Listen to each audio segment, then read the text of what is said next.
এই পর্যন্ত যারা এসেছেন, আমার মনে হয় আজকে এই সামনে যারা বসে আছেন তারাই সেই সৈনিক। আমরা দীর্ঘদিন হাসিনা সরকারের বিরুদ্ধে লড়াই করেছি। জাতীয়তাবাদী শ্রমিক দল মহানগর এবং জেলা সমস্ত কর্মসূচিতে অত্যন্ত সক্রিয় এবং বলিষ্ঠ ভূমিকা পালন করেছে।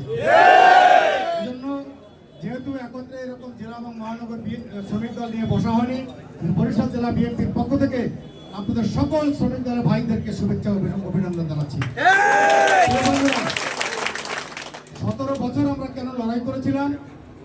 একটি নিরপেক্ষ নির্দলীয় তত্ত্বাবধায়ক সরকারের অধীনে একটি নির্বাচনের জন্য, যে নির্বাচনের দাবি করতে গিয়ে দেশটাকে বেগম খালেদা জিয়া হারিয়েছেন তার ছোট সন্তানকে, যে নির্বাচনকে দাবি করতে গিয়ে দেশটাকে বেগম খালেদা জিয়া হারিয়েছেন তার স্বামীর চিহ্ন বিজড়িত তার বসত ভিটাতে,